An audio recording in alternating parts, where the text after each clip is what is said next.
Hi guys, welcome back to my channel with another video. तो यार आ चुका हूँ एक और नई वीडियो के साथ वापस। देखिए, जो हमारी सीरीज चल रही है उत्तराखंड इतिहास, उसको कंटिन्यू करते हुए आज हमारा जो अगला सेशन होगा टिहरी रियासत, इसमें हम लोग पढ़ेंगे राजा कीर्ति शाह के बारे में। ठीक है, इससे पहले हमने 3 राजाओं के बारे में पढ़ दिया था, जिसमें हमने सुदर्शन शाह, महाराजा भवानी शाह, राजा प्रताप शाह के बारे में कंप्लीट कर दिया था। आज हमारे जो अगले शासक हैं वो हैं राजा कीर्ति शाह। तो देखिए, कीर्ति शाह के बारे में बात करें तो 1886 में राजा प्रताप शाह की मृत्यु के बाद ये गद्दी पर बैठते हैं 1886 ईस्वी में। ठीक है, 1886 को गद्दी पर बैठते हैं और 1913 ईस्वी तक ये गद्दी पर बैठते हैं। अब देखिए, ये जो डेट होती है ये कोई फिक्स नहीं होता। हाँ, जो हर इतिहासकार होता है वो अलग अलग बताते हैं, लेकिन हम एक अनुमान लगा के चल सकते हैं कि इतने से इतने तक गद्दी पर बैठे थे। ठीक है, अब इसके बाद हम राजा कीर्ति शाह के बारे में बात करें तो अल्पवयस्क शासक हुआ करता था। जैसे मैंने कल बताया था कि ये अल्पवयस्क शासक हुआ करता था। जैसे इनके पिता की मृत्यु होती है तो कुछ टाइम तक तो महारानी गुलेरिया जो थी इनकी माता, महारानी गुलेरिया यानी प्रताप शाह की पत्नी, तो उन्होंने कुछ टाइम तक गद्दी संभाली थी। ठीक है, एक उन्होंने क्या करा था, एक काउंसिल ऑफ रीजेंसी नामक एक वो बनाया था, उसी की सहायता से इन्होंने अपने राज्य का शासन चलाया था। इसके बाद गद्दी पर राजा कीर्ति शाह को बिठा दिया जाता है। कीर्ति शाह एक अल्पवयस्क शासक होता है। इसकी जो संरक्षिका थी इसकी माता महारानी गुलेरिया थी, क्योंकि अब देखिए ये अल्पवयस्क शासक है तो ये तो शासन कर नहीं सकता, एक छोटा सा बालक क्या ही समझ पाएगा। तो इसकी जो संरक्षिका हुआ करती थी इसकी माता महारानी गुलेरिया हुआ करती थी। ठीक है, इसने शासन चलाने के लिए संरक्षण समिति का गठन भी किया था। जो मैं बता रहा था, शासन चलाने के लिए इसने संरक्षण समिति और एक था काउंसिल ऑफ रीजेंसी, तो इसकी स्थापना करी थी, गठन किया था। इसी के अकॉर्डिंग ये क्या करती थी, शासन चलाती थी महारानी गुलेरिया। गद्दी पर बैठाया था राजा कीर्ति शाह को। ठीक है, अब देखिए कुछ टाइम पर राजा कीर्ति शाह बड़े हो जाते हैं तो फिर वो खुद का शासन खुद चला लेते हैं। अब इसके बाद हम बात करें शिक्षा की, तो राजा जो कीर्ति शाह है ये काफ़ी इंपॉर्टेंट है, ये काफ़ी ज़्यादा पढ़े लिखे थे। ठीक है, तो शिक्षा की बात करें तो अजमेर के मेयो कॉलेज से शिक्षा प्राप्त की और वो एक मेधावी छात्र भी हुआ करता था। अब देखिए, जो राजस्थान का जो अजमेर है, अजमेर के मेयो कॉलेज से इन्होंने शिक्षा प्राप्त करी थी। उस टाइम पे काफ़ी बड़ा कॉलेज हुआ करता था मेयो कॉलेज, तो मेयो कॉलेज से इन्होंने शिक्षा प्राप्त करी थी और ये पढ़ने में काफ़ी अच्छे थे, मेधावी छात्र हुआ करते थे, जिन्होंने 87% से मेयो कॉलेज से पास करा था। अब लगा लो उस टाइम पे 87% बहुत बड़ी बात होती है। ठीक है, 87% मार्क्स के साथ इन्होंने मेयो कॉलेज से पास आउट करा था। अब मेयो कॉलेज से ही इनको काफ़ी सारे पदक भी मिले थे, जिनमें 3 स्वर्ण पदक और 11 रजत पदक भी इन्होंने प्राप्त करे थे। ठीक है, 3 स्वर्ण पदक और 11 रजत पदक इनको मेयो कॉलेज से प्राप्त हुए थे। अब देखिए, डेट वाइज हम इम्पोर्टेंट फैक्ट को क्लियर करते हैं। तो देखिए 1898 यानी 1898 ईस्वी को क्या होता है, 31 दिसंबर 1898 ईस्वी में ब्रिटिश सरकार ने कीर्ति शाह को कंपेनियन ऑफ इंडिया की उपाधि दी थी। अब देखिए, जो उस टाइम पे ब्रिटिश सरकार हुआ करती थी उन्होंने इसको कंपेनियन ऑफ इंडिया की उपाधि दी थी। कब दी थी, 1898 को। ठीक है, अब आप लोग तारीख याद नहीं भी करते तो लेकिन आपको ईयर याद होना चाहिए। ठीक है, कब मिली थी, तो 31 दिसंबर 1898 ईस्वी को इनको कंपेनियन ऑफ इंडिया की उपाधि मिलती है। देता कौन है, ब्रिटिश सरकार देती है। ठीक है, उसके 2 साल बाद सन 1900 ईस्वी में इंग्लैंड में 11 तोपों की सलामी इनको मिलती है। 9 नवंबर 1901 ईस्वी को इसे नाइट कमांडर की उपाधि भी मिलती है। ठीक है, अब देखिए 1900 ईस्वी में इंग्लैंड में इनको 11 तोपों की सलामी मिलती है। ठीक है, 11 तोपों की सलामी मिलती है और उसी के अगले साल यानी 9 नवंबर 1901 ईस्वी में इसे नाइट कमांडर की उपाधि भी मिलती है। अब देखिए, इनके पास काफ़ी सारी उपाधियां थी, जैसे कंपेनियन ऑफ इंडिया की उपाधि, नाइट कमांडर की उपाधि, KCSI की उपाधि, तो वो चीज़ें हम आगे पढ़ेंगे। इससे पहले देखिए, इसने तारादत्त गैरोला को अपना विधि परामर्शदाता नियुक्त किया था। अब उस टाइम पे जो तारादत्त गैरोला जी हुआ करते थे उनको इसने अपना क्या करा था, विधि परामर्शदाता नियुक्त करा था। मई 1902 ईस्वी में स्वामी रामतीर्थ टिहरी आए थे। ठीक है, जो स्वामी रामतीर्थ थे वो कब आए थे टिहरी, मई 1902 ईस्वी में आए थे।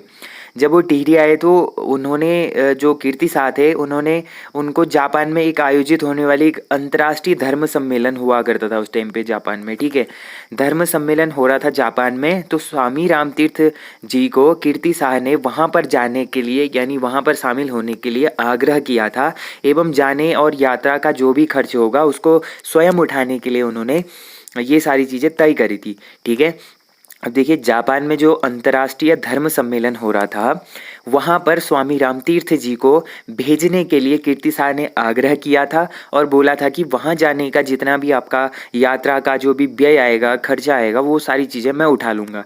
ठीक है। अब देखिए 1892 ईस्वी में और चीज़ें भी हुई थी। जैसे देखिए 1892 ईस्वी में आगरा दरबार में वाइसराय जो लैंसडाउन हुआ करते थे, उन्होंने भारतीय नरेशों के सम्मुख इसकी प्रशंसा की थी और अन्य शासकों को इसके आदर्शों को सीखने और अपनाने के लिए कहा था। अब देखिए 1892 ईस्वी में जो आगरा दरबार लगा था, आगरा दरबार में जो वाइसराय हुआ करते थे उस टाइम पे लैंसडाउन ने पूरे भारत के जितने भी नरेश हुआ करते थे उस टाइम पे, उन सभी के सामने इनकी खूब प्रशंसा करी थी, तारीफ करी थी और ये भी बोला था कि सभी शासकों को उनके आदर्शों पर चलना चाहिए, आदर्शों को सीखना चाहिए और अपनाने की ज़रूरत है। ठीक है, ये सारी चीज़ें करी थी। अब आप इससे पता कर सकते हैं कि वो कितने महान शासक होंगे, कितने ज़्यादा पढ़े लिखे होंगे। ठीक है। अब एक ये वाला जो पॉइंट है ये काफ़ी इंपॉर्टेंट है, इसको आप लोग याद कर लेना। 1903 ईस्वी में दिल्ली दरबार में ब्रिटिश सरकार ने कीर्ति शाह को KCSI की उपाधि से विभूषित किया था। अब देखिए जो KCSI की उपाधि थी इनको कब मिली थी? 1903 ईस्वी में मिली थी। कहाँ पर मिली थी? दिल्ली दरबार में मिली थी। और दिया किसने था? ब्रिटिश सरकार ने दिया था। ठीक है। 1903 ईस्वी में दिल्ली दरबार में ब्रिटिश सरकार ने जो कीर्ति शाह थे उनको KCSI की उपाधि से अलंकृत किया था, विभूषित किया था। ठीक है। फिर देखिए 1907 ईस्वी में जो लॉर्ड कैंपबेल थे, लॉर्ड कैंपबेल टिहरी आता है। कैंपबेल का कीर्ति शाह के बारे में एक कथन है। देखिए जो कैंपबेल हैं, कैंपबेल क्या कहते हैं कीर्ति शाह के बारे में? वो बोलते हैं कि कीर्ति शाह सदृश राजा मैंने भारतवर्ष के किसी भी भाग में नहीं पाया। मतलब कीर्ति शाह जैसा राजा मैंने भारतवर्ष के किसी भी कोने में नहीं देखा, किसी भी कोने में नहीं पाया। तो इनका कहने का मतलब था कि कीर्ति शाह बहुत ही महान शासक हुआ करते थे। ठीक है। इसने अकबर के समान, दीन इलाही के समान एक सर्वधर्म सम्मेलन सभा चलाई थी। जैसे ही अकबर ने एक दीन इलाही नामक एक सर्वधर्म सम्मेलन चलाया था जिसमें सभी धर्मों के लोगों को आमंत्रित किया जाता था, सभी धर्म के लोग इसमें जुड़ सकते थे, तो उसी प्रकार का जो कीर्ति शाह थे उन्होंने भी एक दीन इलाही के समान ही सर्वधर्म सम्मेलन सभा चलाई थी। ठीक है। आखिरकार इनकी मृत्यु हो जाती है 25 अप्रैल 1913 ईस्वी में। ठीक है। 1913 में इनकी मृत्यु हो जाती है। अब देखिए कीर्ति शाह के कुछ अन्य कार्य थे, इनके बारे में हम लोग देखते हैं। तो देखिए 1891 ईस्वी में टिहरी में राज्य मिडिल पाठशाला को प्रताप हाई स्कूल में उच्चीकृत किया था। जो टिहरी में राज्य मिडिल पाठशाला थी इसको इन्होंने प्रताप हाई स्कूल में उच्चीकृत किया था। मतलब इसका मतलब अपग्रेड करा था इन्होंने। प्रताप हाई स्कूल जो मिडिल स्कूल था इसको इन्होंने हाई स्कूल बनाया था जिसका नाम रखा था प्रताप हाई स्कूल। ठीक है। 1909 ईस्वी में इन्होंने हिवेड संस्कृत पाठशाला भी बनवाई थी। जो हिवेड संस्कृत पाठशाला थी 1909 ईस्वी में कीर्ति शाह ने ही बनवाई थी। अब देखिए टिहरी में इसने एक वेधशाला का निर्माण भी कराया था। टिहरी में ही नगर पालिका की स्थापना भी कराई थी। और टिहरी में जनता को पहली बार बिजली की सुविधा प्रदान किसने करी थी? कीर्ति शाह ने करी थी। ठीक है। बिजली की सुविधा कीर्ति शाह ने ही प्रदान करी थी टिहरी में। इसके बाद देखिए इनके कुछ अन्य कार्य हैं, उनके बारे में हम लोग देखते हैं। तो देखिए इसने उत्तरकाशी में एक कुष्ठ आश्रम खोला तथा टिहरी में प्रेस की स्थापना भी करी थी। टिहरी में कुष्ठ आश्रम खोला और प्रेस की स्थापना भी करी थी। अब देखिए जो प्रिंटिंग प्रेस जो खोला था वो तो पहले प्रताप शाह ने ही खोला था। ठीक है। जो प्रिंटिंग प्रेस था वो सबसे पहले किसने खोला था? टिहरी में प्रताप शाह ने खोला था। और अंग्रेजी शिक्षा की नींव भी टिहरी में प्रताप शाह ने रखी थी। लेकिन इसने भी एक और प्रेस खोला था टिहरी में। ठीक है। टिहरी में कृषकों के कल्याण के लिए कृषि बैंक की स्थापना करी थी जिसका नाम बैंक ऑफ गढ़वाल रखा था। ठीक है। अब देखिए जो कृषक हुआ करते थे टिहरी में उस टाइम पर, उनके कल्याण के लिए इन्होंने कृषि बैंक की स्थापना करी जिसका नाम बैंक ऑफ गढ़वाल रखा गया था। ठीक है। अब देखिए इसने हिंदी टाइपराइटर का आविष्कार किया था। इसने क्या किया था? हिंदी टाइपराइटर का आविष्कार किया था जिसका जो पेटेंट होता है यानी कॉपीराइट होता है किसी कंपनी को इसने दे दिया था। ठीक है। जो हिंदी टाइपराइटर था इसका आविष्कार किया और उसका जो पेटेंट होता है, कॉपीराइट होता है, वो किसी अन्य कंपनी को इसने दे दिया था या बेच दिया था। ठीक है। 1897 में महारानी विक्टोरिया की हीरक जयंती पर टिहरी में 110 फीट ऊंचा घंटाघर का निर्माण करवाया गया था। जो महारानी विक्टोरिया थी इनकी जो हीरक जयंती होती है उसी अवसर पर टिहरी में 110 ऊंचा घंटाघर का निर्माण किसने करवाया था? कीर्ति शाह ने करवाया था। ठीक है। 1894 में विलोली नामक गांव में इसने कीर्तिनगर की स्थापना कराई थी, यानी कीर्तिनगर की स्थापना की थी इसने, ठीक है। 1894 ईस्वी में बिलोली नामक जो गांव था वहाँ पर इसने कीर्तिनगर की स्थापना की थी। इसके बाद देखिए टिहरी में सेना का पुनर्गठन करके टिहरी में माइनर्स व सेपर्स फोर्स की स्थापना भी इसी ने कराई थी। टिहरी में क्या करा था इसने, सेना का पुनर्गठन करा, उसके पश्चात टिहरी में माइनर्स व सेपर्स फोर्स की स्थापना भी इसने कराई थी। और देखिए कीर्ति ने यमुना पर हिबेड ब्रिज का निर्माण भी कराया था। जो कीर्ति साथ है इन्होंने यमुना नदी पर हिबेड ब्रिज का निर्माण भी कराया था। जो भक्त दर्शन हुआ करते थे उस टाइम पे, भक्त दर्शन ने अपनी पुस्तक में कीर्ति शाह को राजर्षि नाम से संबोधित किया है। राजर्षि नाम से संबोधित किसने करा है, भक्त दर्शन ने करा है, ठीक है। तो ऐसे महान शासक हुआ करते थे कीर्ति शाह। इसके बाद हम जो अगले शासक हैं इनके बारे में बात करेंगे। जो अगले शासक आते हैं हमारे, वो आते हैं महाराजा नरेंद्र शाह, ठीक है। तो महाराजा नरेंद्र शाह के बारे में देखते हैं। तो 1913 ईस्वी में जब कीर्ति शाह की मृत्यु हो जाती है तो उसके पश्चात नरेंद्र शाह यहाँ पर गद्दी पर बैठते हैं। 1913 से लेकर 1946 ईस्वी तक एक लंबा कार्यकाल इनका यहाँ पर चलता है, ठीक है। अब देखिए अगस्त 1946 को टिहरी राज्य में प्रजामंडल को वैधानिक स्वीकृति दी गई थी।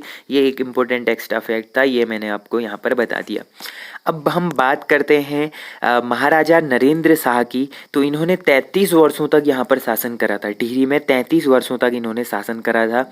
जिनका जन्म कब होता है, 1898 ईस्वी में होता है। 1898 में इनका जन्म होता है महाराजा नरेंद्र शाह का, ठीक है।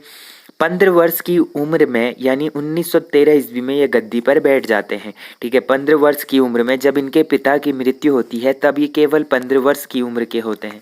15 वर्ष की आयु में ये गद्दी पर बैठते हैं। और जो इनकी संरक्षिका हुआ करती थी वो इनकी माता राजमाता नेपालिया हुआ करती थी, ठीक है। जो इनकी माता थी राजमाता नेपालिया, ये इनकी संरक्षिका हुआ करती थी क्योंकि ये अल्पवयस्क थे। अब देखिए 1919 में जब ये वयस्क हो जाते हैं तो इनको पूर्ण राज्याधिकार मिल जाता है, पूर्ण राज्य का अधिकार इनको प्राप्त हो जाता है। अब देखिए इनके विवाह की बात करें तो इनका विवाह 2 सगी बहनें यानी इंदुमती और कमलेंदुमती से इनका विवाह होता है, ठीक है। इंदुमती और कमलेंदुमती से इनका विवाह होता है, जो बेसिकली कहाँ के थे, वो थे हिमाचल के क्योंठल रियासत की राजकुमारियाँ, ठीक है। जो हिमाचल में क्योंठल नामक रियासत हुआ करती थी उसकी राजकुमारियाँ हुआ करती थी इंदुमती और कमलेंदुमती, ठीक है। कमलेंदुमती शाह काफ़ी इंपॉर्टेंट है, इनके बारे में हम लोग आगे देखेंगे। अब देखिए इनके पास भी काफ़ी सारी उपाधियाँ थी। जैसे इनके पिता के पास काफ़ी सारी उपाधियाँ थी उसी प्रकार इनके पास भी काफ़ी सारी उपाधियाँ थी नरेंद्र शाह के पास। अब देखिए अब देखिए CIE की उपाधि इनके पास होती है। ये उपाधि इनको 1921 ईस्वी में ब्रिटिश सरकार के द्वारा मिलती है, CIE, ठीक है। CIE की उपाधि इनको ब्रिटिश सरकार द्वारा 1921 को मिलता है। इसके अलावा इनको सर भी कहा जाता है, ये भी ब्रिटिश सरकार द्वारा दिया गया था। ये इनको 1931 ईस्वी में मिलता है। इसके अलावा इनको KCSI की उपाधि भी मिलती है जो इनके पिता के पास भी थी। तो KCSI की उपाधि इनको 1931 ईस्वी में ब्रिटिश सरकार के द्वारा ही मिलती है। इसके अलावा इनको LLD की उपाधि मिलती है जो बनारस विश्वविद्यालय के द्वारा दिया जाता है। बनारस विश्वविद्यालय ने इनको LLD की उपाधि दी थी 1937 में। 1937 ईस्वी में बनारस विश्वविद्यालय द्वारा इनको LLD की उपाधि मिली थी। अब देखिए 1921 ईस्वी में नरेंद्र नगर की स्थापना इन्होंने करी थी। नरेंद्र नगर की, जैसे ही प्रताप शाह ने प्रताप नगर की स्थापना करी थी वैसे ही कीर्ति शाह ने कीर्ति नगर की स्थापना करी थी। तो वैसे ही जो प्रचलन हो गया था नाम के आधार पर नगर बसाने का, तो नरेंद्र शाह ने भी नरेंद्र नगर बसाया था 1921 ईस्वी में, ठीक है। 1921 में नरेंद्र शाह ने नरेंद्र नगर की स्थापना करी थी। और 1925 ईस्वी में इन्होंने राजधानी स्थानांतरित करी थी। अब देखिए पहले इनकी राजधानी टिहरी हुआ करती थी, टिहरी से इन्होंने अपनी राजधानी नरेंद्र नगर स्थापित कर दी थी। अब जब वहाँ स्थानांतरित करा तो स्थानांतरित करने में इनको उस टाइम पर टोटल 30 लाख का खर्चा आया था, ठीक है। सारी चीज़ें वहाँ पर ट्रांसफ़र करने में इनको 30 लाख का खर्चा आया था। अब देखिए इसके समय में कुछ मुख्य घटनाएं हुई थी, उन घटनाओं पर चर्चा करते हैं। तो देखिए जो पहली घटना है 30 मई 1930 ईस्वी में तिलाड़ी कांड हुआ था। ये जो तिलाड़ी कांड है ये मैं आपको पहले बता चुका हूँ। तिलाड़ी कांड बेसिकली जो वहाँ के लोग थे, बेसिकली क्या होता है ना, जो नरेंद्र शाह थे वो किसी मीटिंग के लिए बाहर गए हुए होते हैं। तो जो उस टाइम पर वहाँ का जो राज्य संभाल रहे थे वो इनके दीवान संभाल रहे थे, जिनका नाम था चक्रधर जुयाल। ठीक है, जो चक्रधर जुयाल थे दीवान, वो यहाँ का शासन उस टाइम पे चला रहे थे, क्योंकि नरेंद्र शाह किसी मीटिंग के लिए बाहर गए हुए थे। अब उसी टाइम पीरियड पर क्या हुआ था कि जो टिहरी रियासत थी, टिहरी रियासत ने यहाँ पर एक नया कानून लागू किया था। वो बेसिकली वनों से रिलेटेड हुआ करता था। तो वनों से रिलेटेड एक कानून लागू किया था जो गांव वालों को पसंद नहीं आता। तो गांव वालों को पसंद नहीं आता तो वो अपना धरना प्रदर्शन कर रहे होते हैं तिलाड़ी नामक जगह पर। ठीक है, जो रवाई के लोग थे, रवाई के लोग क्या करते हैं, तिलाड़ी नामक जगह पर अपना धरना प्रदर्शन कर रहे होते हैं चुपचाप तरीके से। लेकिन वहाँ पर जो दीवान चक्रधर जुयाल थे, जो उस टाइम पर वहाँ का जो कार्य था वो संभाल रहे थे, तो वो अपने सैनिकों के साथ वहाँ पर आता है दीवान चक्रधर जुयाल, और उसने निहत्थे लोगों पर गोलियां चला दी थी, जिसमें लगभग 200 से 300 लोग मारे गए थे, ऐसा माना जाता है। ठीक है, 200 से 300 लोगों पर इसने गोलियां चला दी थी और सारे लोगों को वहीं पर ढेर कर दिया था। इसी कारण दीवान चक्रधर जुयाल को उत्तराखंड का जनरल डायर भी बोला जाता है। उत्तराखंड का जनरल डायर भी इसको बोला जाता है। ठीक है, क्योंकि इसने जैसे ही जलियांवाला बाग हत्याकांड में जनरल डायर ने गोलियां चलाई थी, उसी प्रकार इसने भी गोलियां चलाई थी। तो ये इनके टाइम पीरियड पर, यानी नरेंद्र शाह के टाइम पीरियड पर एक मुख्य घटना हुआ करती थी। ठीक है, इसके बाद देखिए 25 जुलाई 1944 ईस्वी में क्या होता है, श्रीदेव सुमन जी की मृत्यु होती है। अब श्रीदेव सुमन जी के बारे में आपने पढ़ा होगा, 84 दिन की भूख हड़ताल के पश्चात श्रीदेव सुमन की मृत्यु हो जाती है। ठीक है, 25 जुलाई 1944 को। इसके बाद देखिए 23 जनवरी 1939 को क्या होता है, देहरादून में टिहरी राज्य प्रजामंडल की स्थापना होती है। ये क्वेश्चन काफ़ी इंपॉर्टेंट बन जाता है, एग्जाम में बार बार बनता है। देहरादून पहले तो बनता है टिहरी राज्य प्रजामंडल की स्थापना कब हुई थी, तो ये तो होती है 23 जनवरी 1939 ईस्वी में। अब कहाँ पर हुई थी ये भी पूछा जाता है, तो ये देहरादून में होती है। ठीक है, अब कुछ लोग टिहरी पे टिक कर देते तो वो ऑप्शन गलत हो जाता है। टिहरी राज्य प्रजामंडल की स्थापना टिहरी में नहीं बल्कि देहरादून में होती है। ठीक है, अब देखिए 1933 में क्या होता है, इसने बनारस हिंदू विश्वविद्यालय को 1933 में कीर्ति शाह की स्मृति में 1 लाख रुपए दान में दिए, जिससे यहाँ पर sir Kirti Shah chair of industrial chemistry की स्थापना भी होती है। ठीक है, अब इसके बाद हम लोग नरेंद्र शाह के मुख्य जो कार्य थे उन कार्यों के बारे में चर्चा करते हैं। तो इनका जो पहला कार्य था, इसके काल की भूमि व्यवस्था को डोरी पैमाइश कहा गया। जो इसके काल की भूमि व्यवस्था हुआ करती थी उसको क्या कहा गया, डोरी पैमाइश कहा गया, जिसमें प्रमुख योगदान जोध सिंह नेगी का था। अब जो उस टाइम पे जोध सिंह नेगी हुआ करते थे उनका प्रमुख योगदान था जो इसकी डोरी पैमाइश भूमि व्यवस्था हुआ करती थी। इसके बाद देखिए टिहरी प्लस होंडदेश, यानी तिब्बत को उस टाइम पे होंडदेश कहा जाता था। तो टिहरी और होंडदेश के बीच जो सीमा विवाद हुआ करता था तो इसको इन्होंने ही सुलझाया था, तथा हिमाचल बुसहर का भी जो विवाद था इन्होंने उस टाइम पे सुलझाया था। ठीक है, अब एक इम्पोर्टेंट फैक्ट है, हरिकृष्ण रतूड़ी द्वारा रचित नरेंद्र हिंदू लॉ 1918 ईस्वी में जो हरिकृष्ण रतूड़ी जी थे इन्होंने नरेंद्र हिंदू लॉ की रचना करी थी। तो इसको राज्य के न्यायालयों में संहिता के रूप में प्रयोग किया गया। ठीक है, संहिता के रूप में इसको प्रयोग किया जाने लगा, जो नरेंद्र हिंदू लॉ 1918 ईस्वी में हरिकृष्ण रतूड़ी जी ने लिखा था। इसने शेरशाह सूरी की भांति अनेक सड़कों का निर्माण कराया, इसलिए इसको गढ़वाल का शेरशाह सूरी भी कहा जा सकता है। अब आपने दिल्ली सल्तनत पढ़ा होगा, वहाँ पर सूरवंश आपने पढ़ा होगा शेरशाह सूरी का। तो शेरशाह सूरी ने दिल्ली में काफ़ी सारी सड़कों का निर्माण कराया था। सेम उसी के अकॉर्डिंग, उसी तरीके से जो नरेंद्र शाह थे, नरेंद्र शाह ने भी गढ़वाल में क्या करे थे, टिहरी में क्या करे थे, काफ़ी सारे सड़कों का निर्माण कराया था, इसीलिए इनको गढ़वाल का शेरशाह सूरी भी कहा जा सकता है। ठीक है, फिर देखिए 1920 ईस्वी में बरा एवं बेगार कुप्रथाओं के उन्मूलन की इसने घोषणा करी और कृषि बैंक की स्थापना भी करी थी। ठीक है, जो बरा और बेगार नामक उस टाइम पे कुप्रथाएं चली आ रही थी उसका इसने खात्मा करा था, उन्मूलन करने की घोषणा करी थी, और एक कृषि बैंक की स्थापना का भी इसने घोषणा करा था 1920 ईस्वी में। ठीक है, फिर देखिए 1921 में टिहरी में प्रथम जनगणना हुई थी। अब ये क्वेश्चन एग्जाम में बनता है, टिहरी में प्रथम जनगणना कब हुई थी? तो ये होती है 1921 ईस्वी में, ठीक है। नरेंद्र शाह के टाइम पीरियड पर 1921 ईस्वी में टिहरी में प्रथम जनगणना हुआ करती थी। अब आप लोग मेरे को कमेंट करके बताना कि भारत में सर्वप्रथम जनगणना कब हुई थी। भारत में सर्वप्रथम जनगणना कब हुई थी, ये क्वेश्चन आप लोग कमेंट में बताना। फिर देखिए जो 1921 ईस्वी में जो जनगणना हुई टिहरी में, तो जनगणना का जो अधिकारी था वो बनाया गया था उमादत्त डंगवाल को, ठीक है। उमादत्त डंगवाल को जनगणना अधिकारी बनाया गया था। 1923 में क्या होता है, टिहरी में सार्वजनिक पुस्तकालय की स्थापना होती है और राज्य प्रतिनिधि सभा की स्थापना भी होती है। पहला तो क्या होता है, टिहरी राज्य में सार्वजनिक यानी जो पब्लिकली एक पुस्तकालय की स्थापना करी गई और राज्य प्रतिनिधि सभा की स्थापना भी करी गई थी 1923 ईस्वी में। इसके पश्चात देखिए 1938 ईस्वी में टिहरी हाईकोर्ट की स्थापना होती है। टिहरी हाईकोर्ट की स्थापना कब होती है? 1938 ईस्वी में होती है। और जो टिहरी हाई कोर्ट था, इसके प्रथम जो न्यायाधीश चुने गए थे वो बैरिस्टर मुकुंदी लाल को चुने गए थे, जो 1938 ईस्वी से लेकर 1943 ईस्वी तक यहाँ पर न्यायाधीश रहते हैं, ठीक है। प्रथम न्यायाधीश थे बैरिस्टर मुकुंदी लाल जी। अब देखिए 1939 में टिहरी में कुष्ठ विधान पारित किया गया था। कुष्ठ विधान पारित कब किया गया था? 1939 ईस्वी में किया गया था, ठीक है।